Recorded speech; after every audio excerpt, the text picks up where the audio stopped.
Hey guys, welcome back to my channel.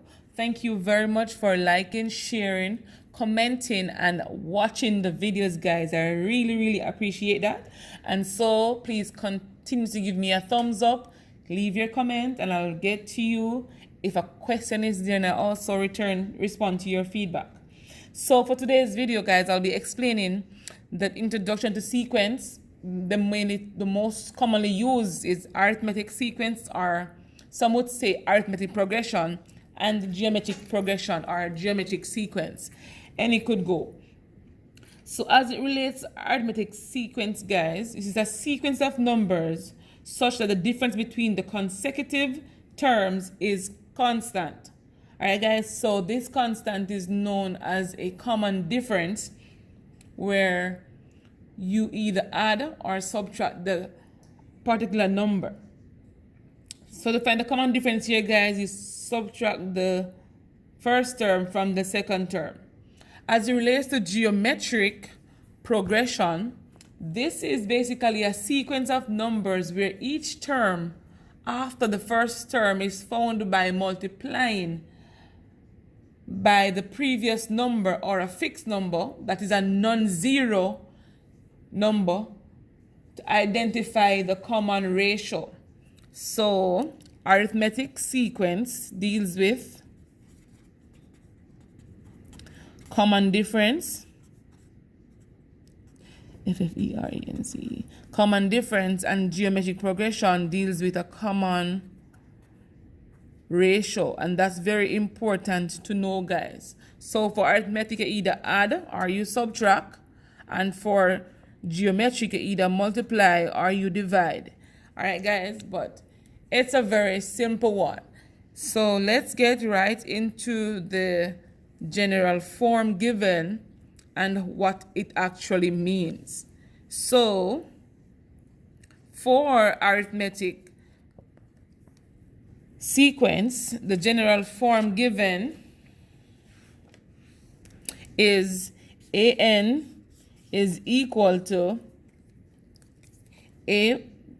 A1 plus n subtract 1 times D, where A1, guys, represents the first term. AN here represents the nth term in the sequence. N represents the term position, meaning what number you're trying to find. What term position are you trying to find?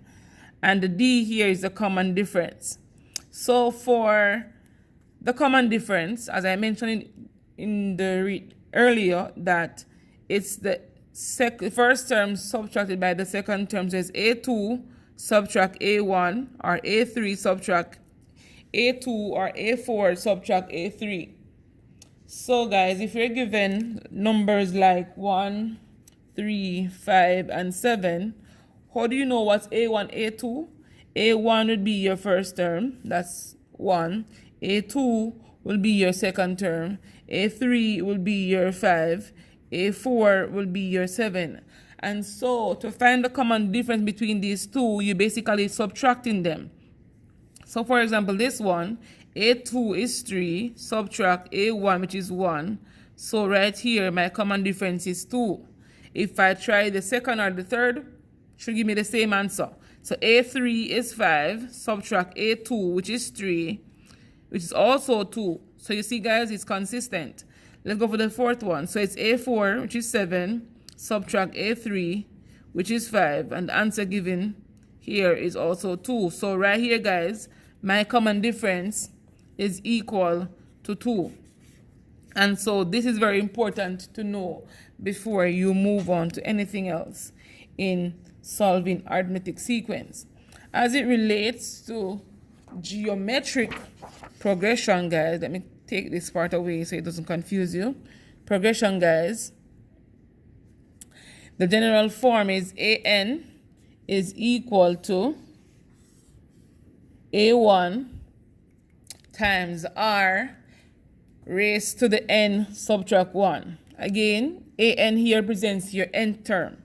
That means if you find the equation here, you can use it to find any number or any term in that sequence. So A1 again is your first term, R here is your common ratio, and N represents the term position, meaning the term you're trying to find. All right, guys. So to find the common difference, I'm going to put R here, not D. I'm going to use the term R. To find R, because D is used for the other one, so I'm going to use R for this one. To find R, you're going to divide the second term by the first term. All right, guys, so it's A2 divided by A1, A3 divided by A2, and A4 divided by A3. Let's do a simple example, guys. If we're given 5, 20, 80, to find the common ratio, guys, says A1 would be 5, A2 would be 20, and A3 would be 80. To find the common ratio here, guys, basically dividing the second term by the first term. So right here, A2 is 20 divided by 5 to give us 4. So R is equal to 4 for this one. For this, if we try the second one, it needs to give us the same answer. So A3 here is 80 divided by A2, which is 20, which also give us 4.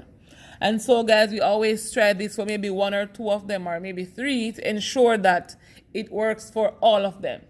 And so, guys, once you understand these two general forms and how to find the common ratio and the common difference, you can find any number in a given sequence. So thank you, guys, for watching. Remember to give me a thumbs up, comment, and share my video with your friends, guys. Tell somebody about me. Let them come and watch to see what they can learn. And remember, you're never too old to learn. Have a good one.